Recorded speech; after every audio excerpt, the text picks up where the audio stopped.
I said I was going to speak on a particular topic. It seems that didn't get communicated. Is that all right if I do so? I wasn't going to take the verse. You're going to tell him now? It's a little late, isn't it? Anyway. Om Namo Bhagavate Vasudevaya. Om Namo Bhagavate Vasudevaya. Om Namo Bhagavate Vasudevaya. Om Namo Bhagavate Vasudevaya. Om Namo Bhagavate Vasudevaya.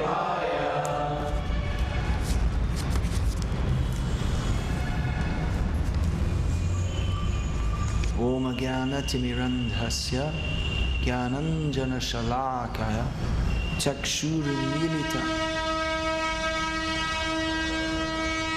Chakshurmilitam Yena Tasmai Shri Gurave Namaha.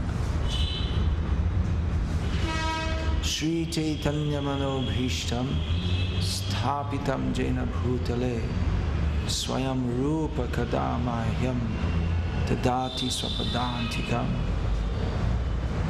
Vandeham Shri Guru Shri Yataf Parakamalam Shri Guru Navaishnavamscha Shri Rupam Sagrajatam Sahagana Raghunatam Vitam Tam Sanjivam Sadvaitam Savadhutam Parijana Sahitam Krishna Chaitanya Devam Shri Radha Krishna Padam Sahagana Lalita Shri Vishakam Vitamscha Hey Krishna Karuna Sindhu Dinabandho Jagatpate Gopesha Gopika Kanta Radha Kanta Namostute Takta Kanchana Gaurangi Radhe Vrindavaneshwari Vrishabhanu Sute Devi Pranamami Haripriya Vancha Kalpatarubhyascha Kripa Sindhubhya Evacha Patitanam Pavanebhyo Vaishnavebhyo Namo Namaha Shri Krishna Chaitanya Prabhu Nityananda Shri Advaita Gadadhara Sivasadi Gaura Bhaktivinoda Hare Krishna Krishna Krishna Hare Hare Hare Rama Rama Rama.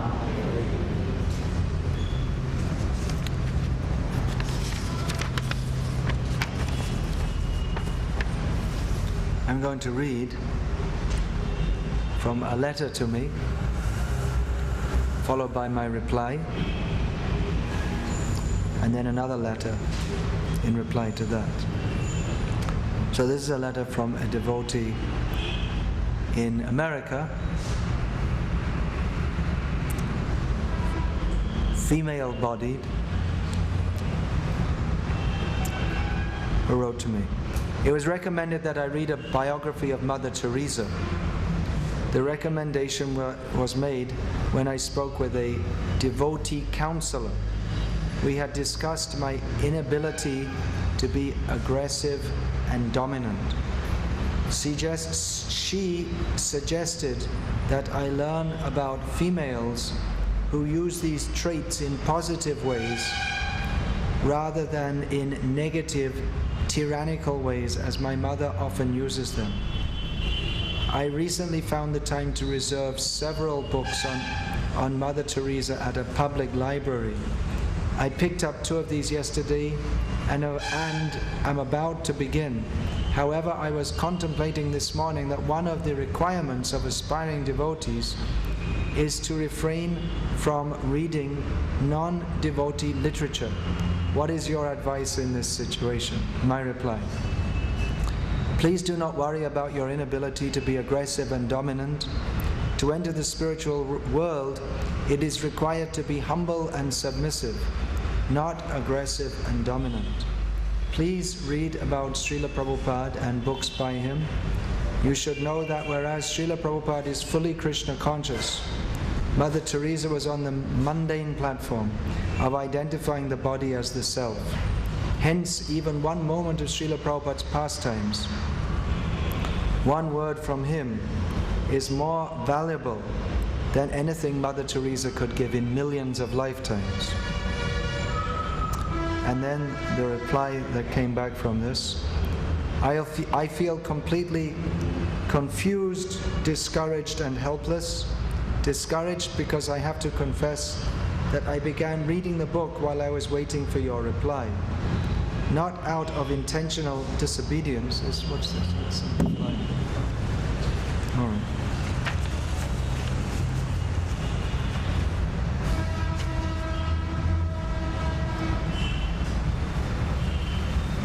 Not out of intentional disobedience, but because my copy of the Srimad Bhagavatam is in another devotee's possession, and because I am working at temporary jobs right now. I was called to 2 consecutive day-long jobs where there was nothing to do but answer phones and read. I rarely have time to devote to reading nowadays, but somehow I found myself with ample time and began the book. Confused because I was finding the book to be extremely inspirational, not from the perspective of becoming aggressive or dominant, but from the perspective of purely loving God. Inspirational on a close level to the inspiration I find in reading Bhagavatam, perhaps coming from the fact that Christianity was something that held great interest for me as a child, but is something I know very little about, not being allowed to or given much opportunity to practice it.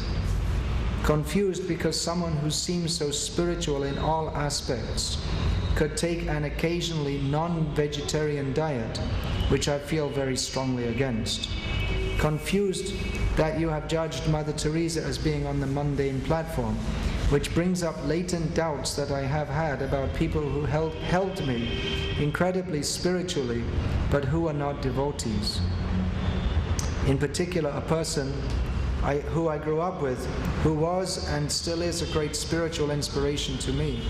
Although I haven't seen him in years, yet I never knew exactly what his religion was, except for the fact that he meditates and has a guru, and taught me about celibacy and vegetarianism and led me away from the mode of passion and toward the mode of goodness. How do I understand this in terms of believing that anyone who doesn't have Krishna consciousness doesn't have genuine love of God? Discouraged and ashamed that I had gone ahead to begin the book and now feel that I can't continue it against your advice despite the fact that I want to, and that I believed it was giving me great inspiration, even inspiration in my sadhana. And hopeless because although it is a little reassuring to hear that I should not worry about not being dominant and aggressive, which I feel I never will be able to be, it causes endless problems for me when I find myself dominated by people who do not even believe in God.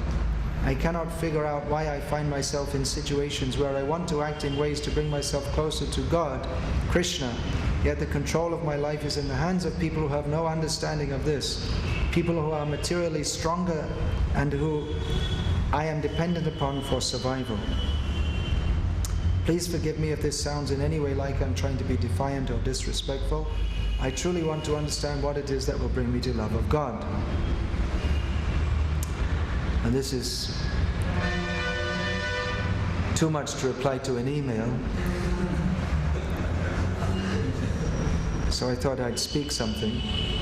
There are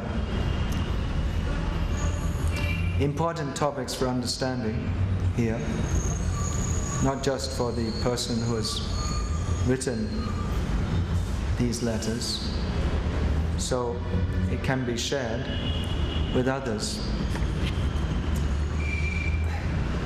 An important point to be addressed here is understanding of what is spiritual and what is mundane, what is actual spiritual life and what isn't. Lack of understanding this causes people of pious inclination to act in a manner which they think is religious, but which is actually wholly against their actual self-interest. Just like, for instance, here in Andhra Pradesh, while I'm here, it's an example I give often, in fact almost in every lecture, that many people are devotees, they say, of Sai Baba, and they feel that this is spiritual. And often people who become followers of Baba, they become vegetarians, and they start doing puja, and they may do some fasting, and they become pious and religious in many ways, but as a result of all this, they will go to hell worse than if they'd remained meat eaters and had no interest in any religion. Because worse than not worshipping God is to think that someone who is not the Supreme Personality of Godhead, to worship Him as He is. To not worship Krishna, that's not correct. But to accept someone who isn't Him and worship Him, worship that person as Him, is highly offensive. So people don't know what is to be done and what is not to be done. Pravritim cha nivritim cha janana vidura suraha. Those who are demons, Krishna says, they do not know what is to be done and what is not to be done. So this different sets of misunderstanding arise from not understanding what is spiritual and what isn't. And even in the name of Krishna consciousness, there may be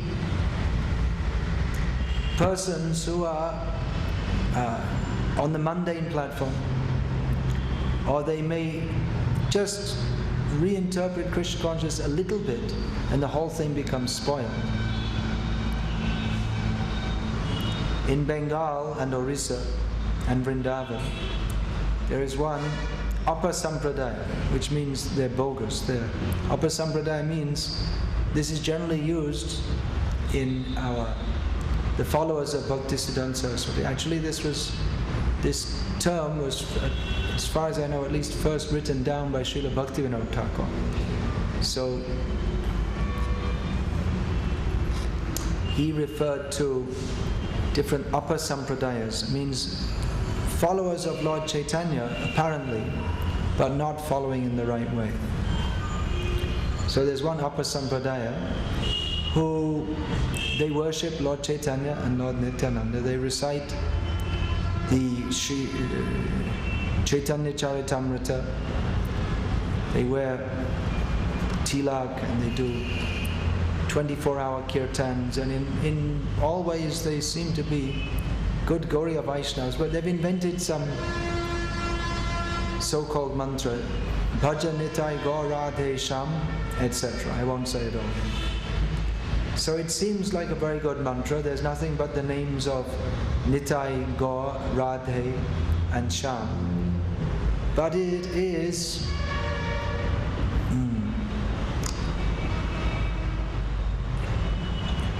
Siddhanta Viruddha. It is, even though it's only the names of Nitai and Gaur and Radha Krishna, they have introduced the idea that the Hare Krishna mantra shouldn't be chanted loudly. So they invented some new mantra for chanting loudly. And they say that Nitai, Nityananda, is actually Radharani. So in this way, it's actually offensive. And one cannot, even though they're only chanting the names of Krishna, and in many ways they may appear to be good Vaishnavas, but it's all back to front, upside down, inside out. The effect of chanting according to the proper parampara system is not received. One will not get love of Krishna, even if it seems they may be getting love of Krishna. So, here the example is given of Mother Teresa, can just be used as an example. She's one of many throughout history who appear to be very spiritual. You'll see her, she's talking of God, and she has this spirit of sacrifice to God, and she has a very strong feeling of compassion to help others, seeing them as parts of Jesus. So it all seems very spiritual and inspiring for those who want to be on the godly path. I remember seeing one book by one of our God brothers, Satsrup Das Goswami. He had started to read a book about the life of Saint John the something. There were so many Saint Johns. So it was one of Saint John the something, who was a mystic, a Christian mystic. No, it was someone else. It was another mystic. It was some saint, woman saint. These two they're both from Spain, and they're both connected. There's Saint John and Saint something else. I can't remember her name. Saint John of Avignon or something like this. Anyway, there was written her prayers, how she's feeling such strong feelings for Jesus. And he was writing, Satsrup Maharaj was writing. As he was reading, he was writing and making some notes and saying, oh, this is very nice, and this and that. I didn't read the whole book, I just skimmed through it. And towards the end, there came to a point where she was eating deer's meat, this great saint, who was feeling such ecstasy of love of Jesus. And it said that even some contemporary of hers was shocked, because even they understood that, well, if you're supposed to be a saint, you're not supposed to be eating meat. And he asked, well, how come you're eating meat? And she said, well, there's a time for prayer and there's a time for eating meat. We're having a little holiday from our holy life here.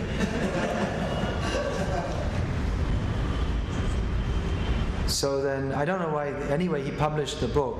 I don't know why he published it. It kind of even seemed like he was disappointed also. Whoops, there's my thesis popped. She seemed very spiritual.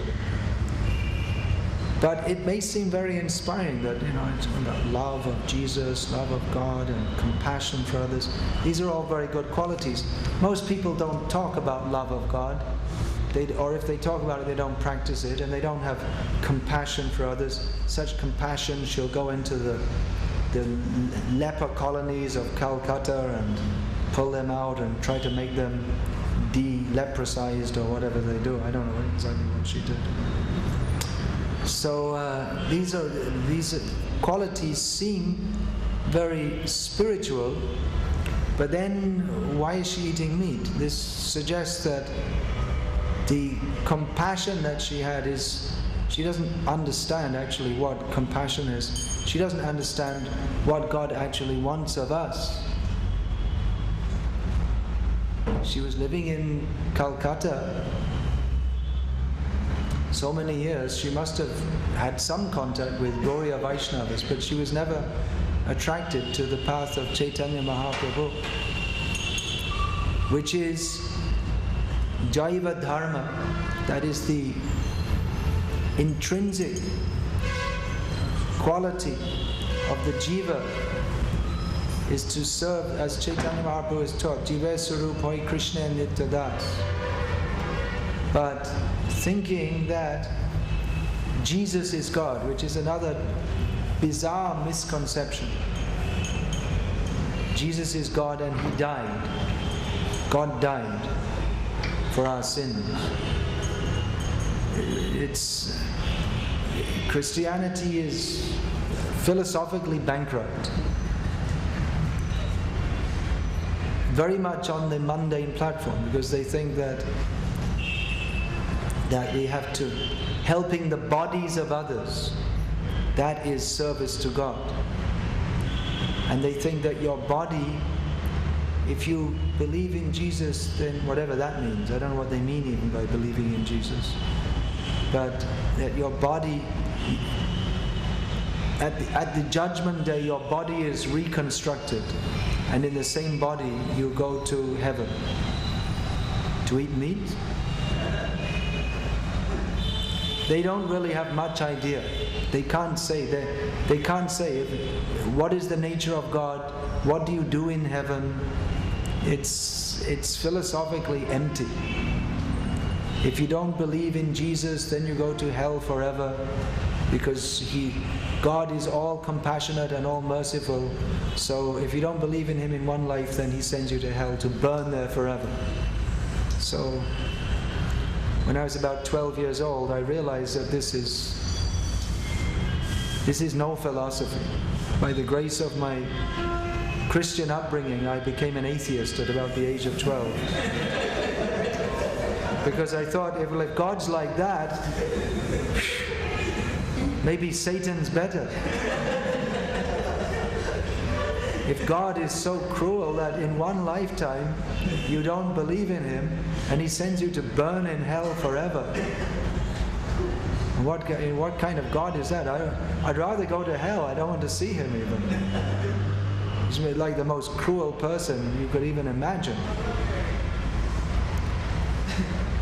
So it might seem that Mother Teresa is a very saintly person. She's talking about God and dedicated her whole life to helping others in the name of God.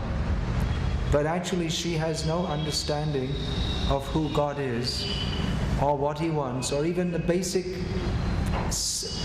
principles of religion.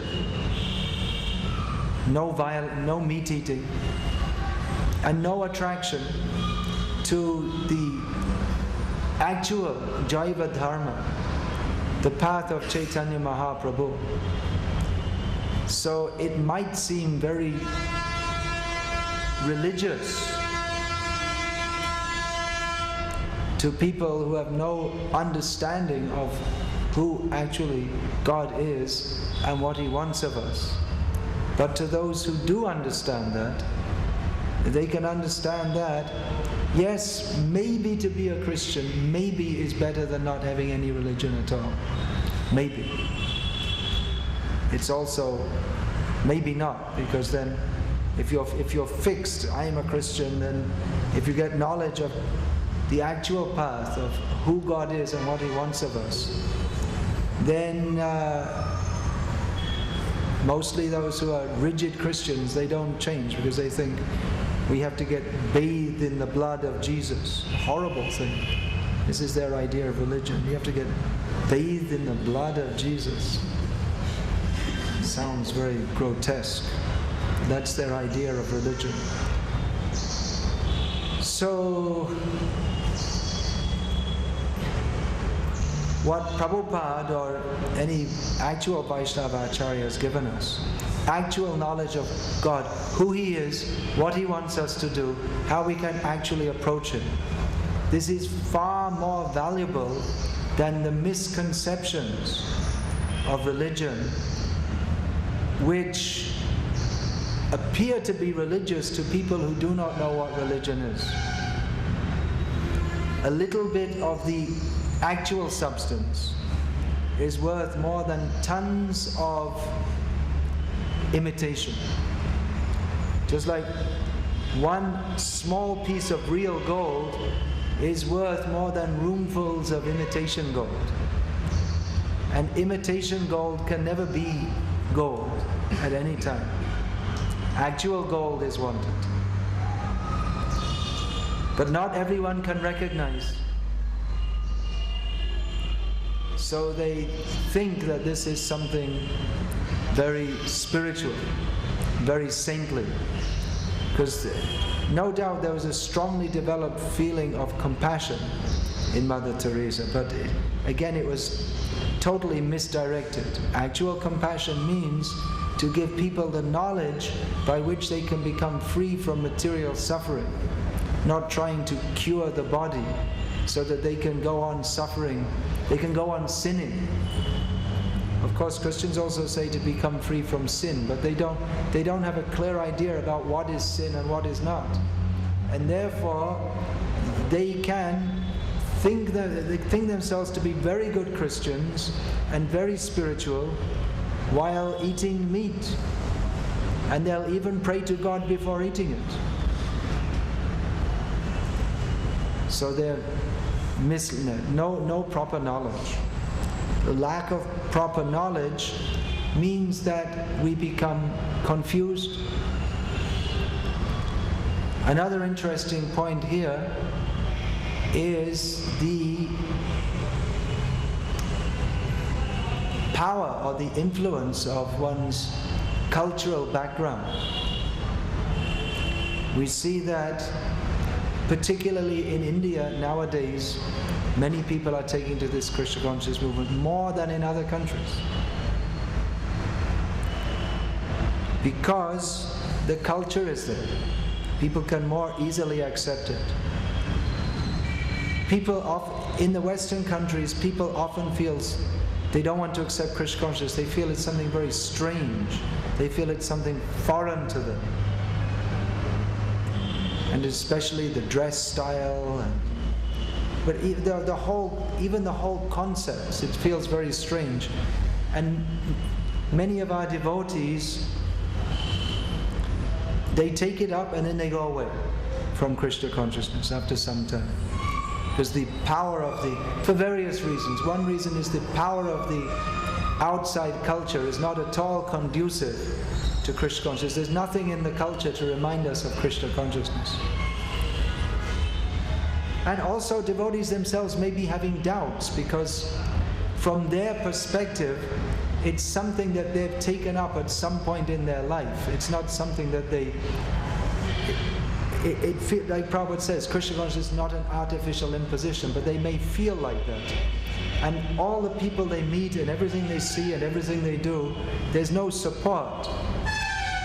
If you go to the office and no one talks about Krishna, even if you say, I'm a Hare Krishna devotee, they have no idea even what that is. Even if in India you go to the office and say, well, I'm following ISKCON and I'm doing this Krishna consciousness, they may say they don't like it, but at least they know what it is.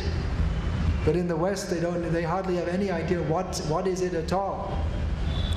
And so many of our devotees, I have the feeling in the West, it's quite prominent, that our devotees, they take up Krishna consciousness, they may even be initiated, and they may practice for 10 years or even 20 years, and then they can go. If they practice for 20 years, they'll never forget. But if they practice for a short time and then they go away, one reason is they're not really fully convinced, because it seems still unnatural to them. They're not convinced. They're saying, well, Krishna, what's all this? It's some Indian religion.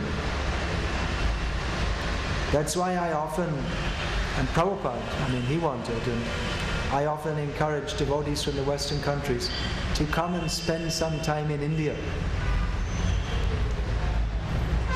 Often when they come, they see it's dirty, and it's too hot, and there's flies, and they get sick, and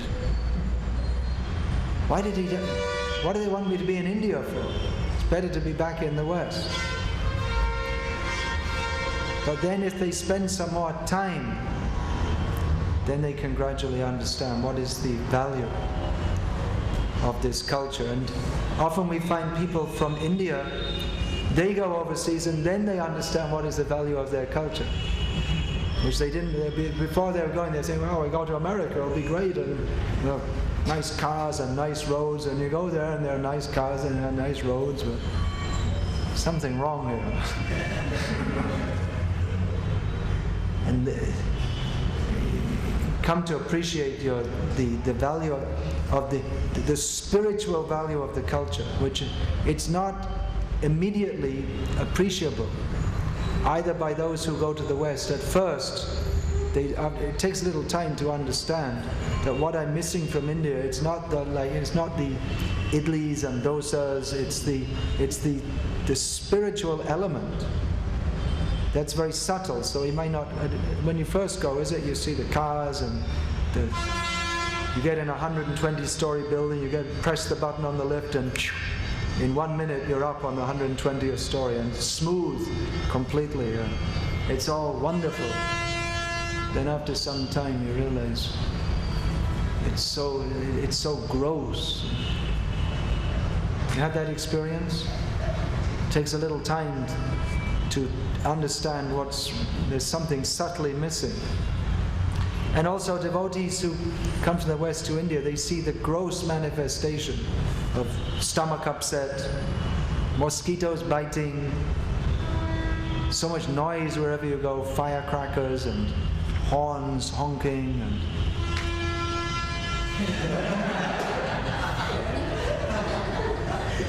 you think, this is terrible. It is. But it takes a little time to appreciate the subtle culture which is there. One of my disciples, he came from Eastern Europe, and I said, you come and spend some time in India. So he came, and some devotees from the West at the Maya professor were telling him, why do you want to stay in India for? Come back to the West. In India you'll just get stomach upset and this and that. And he wanted to go back immediately. I just said, you just stay. And then after some time he was so much appreciated. Oh, I'm so glad I stayed.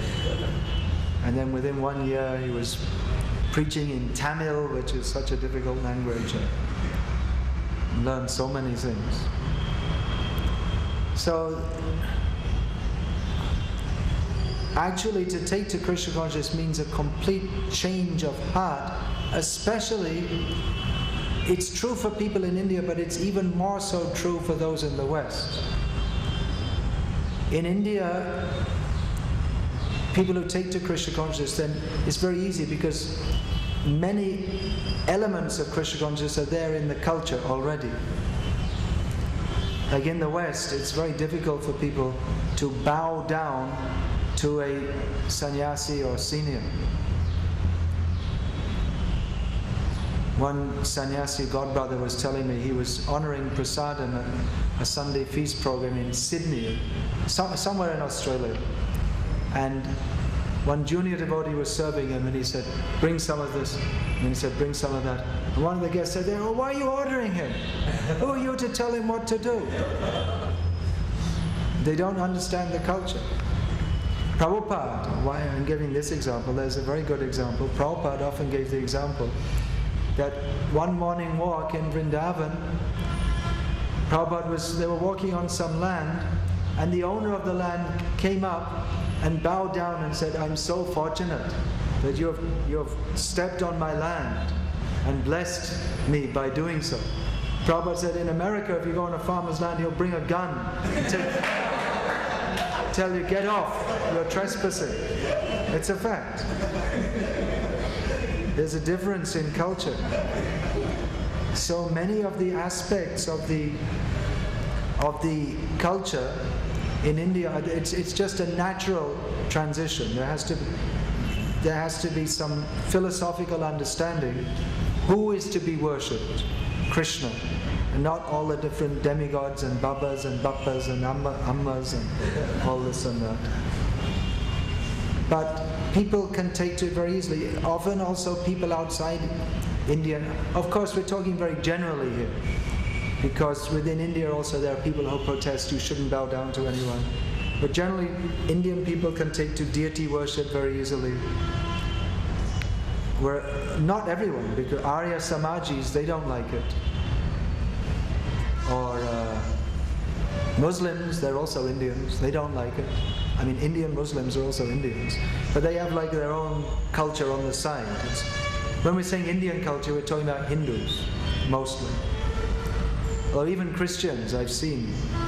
They have Jesus, deity, and they're offering arati. So that's not the Western Christians.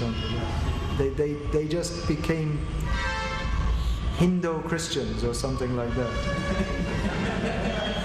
They worship Jesus in the same way as people worship different demigods. I saw in Calcutta once, I heard that we were staying in one building and we heard a big kirtan procession, mridangas, kartals, and singing. I came out and I saw there was a kirtan procession. They were Christians with mridangas and kartals, which is completely Bengali, Gauriya Vaishnava culture. But they were Christians, and they'd take... in Bangladesh also, I've heard, even though it's forbidden by Islam to have music, but I've heard so many times, Allah Kirtan. So they're not supposed to do that, but they have such a strong... This is the way to worship God, and they do by Kirtan. So among all the cultural traits that we imbibe, the religious ones are most strong.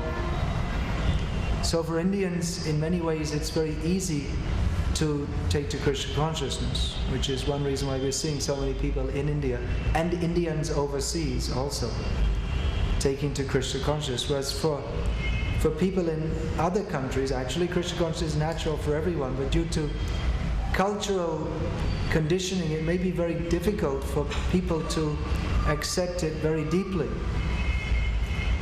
And what we're finding at the present time in our movement, this has broader implications. It has very broad and very deep implications. Because what we're finding is that, again, I'm going to speak in a very general way here. What we're finding is that, general way, but it's apt also, it's to the point. What we're finding is that devotees in the West, in many ways, they tried to take up Krishna conscious culture, but in many ways they weren't able to grasp it. And what we're finding is that more and more our devotees in the West, they're practicing Krishna consciousness, but on the template, or trying to practice on the template of Western culture, of Western, not only Western culture in terms of dress, but in terms of mindset and whole attitude to life. So more and more they're teaching like management courses within ISKCON and devotee grihasta counseling based not upon Shastric principles, not on Vedic cultural principles, but based on Western psychological and sociological principles. In the Western countries, I know many of our devotees, they feel very uncomfortable with the Indian way of family life, in which the women are very shy and somewhat reserved and withdrawn. They feel very uncomfortable with it, and they feel it's wrong, actually. And more and more they're trying to promote that the Indians are also misled by this, and they're trying to preach to our Indian devotees that you don't follow this. It's oppression of women. They don't understand, because their culture is very gross. They can't understand the subtle, the value of this subtle culture. In India now also it's becoming like that, because they're teaching like that women should be airline pilots and not mothers. The culture of developing the feminine qualities within women and serving husband, family and Krishna through those feminine qualities, that culture is under severe attack in India. So that women think that I have to get education and a career. Anyway, I don't want to discuss this in more detail now. I've discussed it in more detail other times. But the point I'm making here is that the culture that we are raised in is very strong strongly influential on us. And I'm not saying that everything in modern Indian culture is wonderful either. There are so many wrong things, not only Sai Baba. It's not just that, but well, anyway, it's Vedic culture. There are karmis, gyanis and yogis and devotees. And often we'll find that the karmis are more. Chaitanya Mahaprabhu said, what is that? Vedanishta madde. What is that? Vedanishta madde. Ardek karmanishta. I think at least half of those in the Vedic culture, they're karma kanda. Means they think that the purpose of following the Vedic rituals is material development. So in India at the present time, we find that people are very materialistic. They may have religious culture to some extent. And actually the religious culture of India in this generation is stronger than in the last generation, from what I can see. From distribution of Prabhupada's books, I put it down to that. Whereas the previous generation, under the influence of, actually under the influence of Nehru more than anyone, Pandit Nehru, he was very much promoting the idea, not only him, but he was very influential. He said that India's had too much religion, and now India has to become materially developed. So this is very strong. Now, in the last few years, they're promoting very much Indian nationalism. We have to develop the country, and everyone has to be a material success.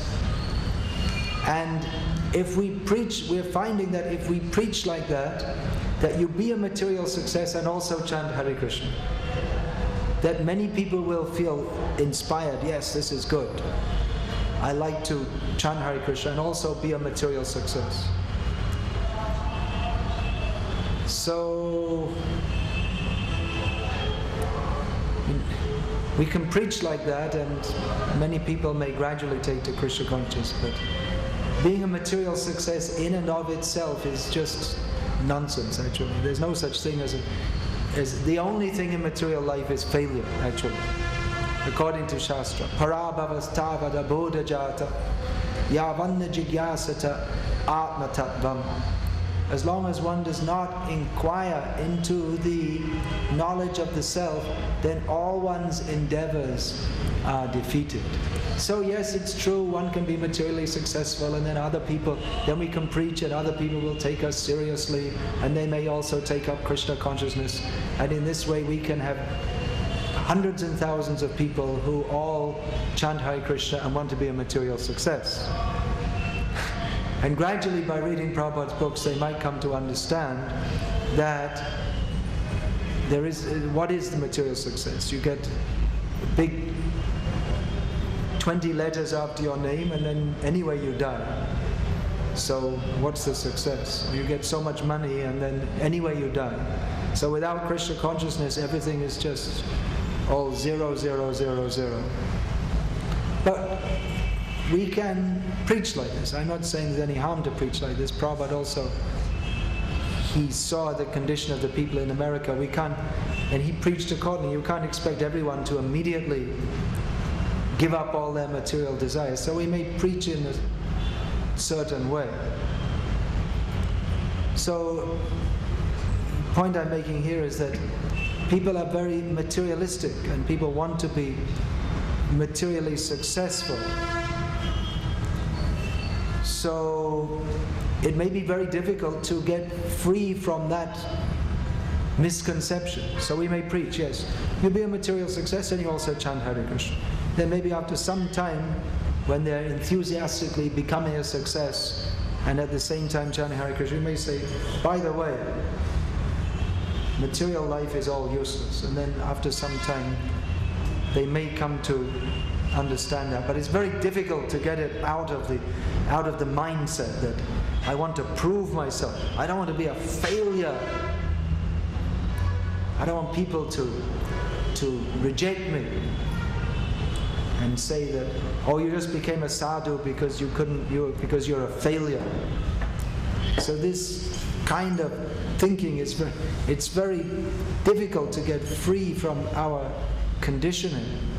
So if we're conditioned to think that helping the body is actual religion, that's also very deep. Service to man is service to God. Manava Seva is Madhava Seva, according to Swami Vivekananda. So it's very difficult to get free from this. Now, our devotees have started this midday meals for children. They're promoting that we're feeding the children, the underprivileged children can go to school and they can also get a good education. And the devotees say, well, we're giving them prasadam, but that all the time they're telling that, well, we're helping the children, they can get a good education. And they're also thinking like that. It's all, what's the use of helping them get an education where they learn that we're all descended from monkeys? It's educating them in ignorance. But our own devotees, so many times I'm seeing one of our devotees was, there was one young man who was at college and he was becoming very interested in Krishna consciousness. And he was thinking that I want to join the temple. And his parents, as is usual in such cases, they became very disturbed because they usually think that, well, it's good to do bhakti but not too much. And you can do bhakti but don't join the temple. Don't become a brahmachari. So, but this young student, he was becoming more and more enthusiastic about this, which is natural actually, because if you understand what Krishna consciousness is, then naturally you'll want to take to it fully. So then his parents, they went to one of the older devotees, Grihastha devotee, in the temple, who they're about the same age, and they said, well, can you say something to the devotee who's preaching to him to cool down a bit and not preach so strongly? So the older devotee went to the young devotee who was preaching. He wasn't telling him that you just leave immediately and be irresponsible. You're just preaching Krishna consciousness. And he was saying that, well, this young man, he may join the temple. I said, well, that would be good. It would be nice, and we'll be more brahmacharis, more preachers, and he can fully concentrate on Krishna consciousness. And he said, well, what about his career? You'll spoil his career. And this who was saying this was a devotee living in the temple with tilak and going to the programs and going to the classes, but nothing had entered his ears. He hadn't understood. He was thinking that, from this I could understand that he was thinking, I'm living in the temple and it's my profession. It's my career. I'm supported. But for others, what are they going to do? They should get a career and a job and don't spoil their life. He was thinking that his life would be spoiled if he didn't have a career and he came and joined the temple. So he himself was thinking that, well, I couldn't develop my career, so I joined the temple. But if someone else, they can have a good career, then why spoil it by getting them to join the temple? So even though he was living in the temple and supposed to be a preacher, that idea that he had, it had never been changed. He'd never heard what Prabhupada said, because for him, Krishna consciousness is a job. It wasn't. He's also pious, and he goes, chants something. I mean, I do see his hand in his bead bag sometimes. And he's nice devotee in many ways. But what is the value of Krishna consciousness? He hadn't understood, because the materialistic concept that he came to Krishna consciousness with, that had never been dispelled. So, one interesting point here, I was saying that our Western devotees, they're trying to practice Krishna consciousness in a Western template. So, there's a counselor, that means they're giving guidance to other devotees. And this devotee came and they said, well, you're not aggressive enough, so you have to learn how to be aggressive and use it in Krishna's service. And here's the example of Mother Teresa. Read about Mother Teresa. They want to take, first of all, it has to be considered, if someone is very mild by nature, is that a bad thing? In the Western culture, it's thought everyone should be very aggressive. Now that's coming to India also. Everyone should be very competitive and very aggressive. Whereas it's generally considered a saintly quality to be mild and submissive. Of course, a devotee can be aggressive in Krishna's service. But a devotee in relationship to the Lord should be mild and submissive. Now, it's interesting that this devotee counselor said you can read about Mother Teresa. There's no examples in Shastra. We don't have any examples. If you want to develop some qualities, and you want to learn how to develop some qualities, there are no role models in the whole Vedic culture to follow. But instead turn to the Western culture. That's a defect. Thinking that we have something more to learn from people who are not actually Krishna conscious than those who are. Or even thinking that Mother Teresa is a role model of God consciousness. Then how can be when she has no attraction to Krishna? And will try, if people are worshippers of Krishna, she'll try to convert them into beef eaters. And herself beef eater. Maybe not, because often the Christian missionaries, at least previously in India, they don't eat beef because they don't want to offend the Hindu sentiment, because then they'll get less converts.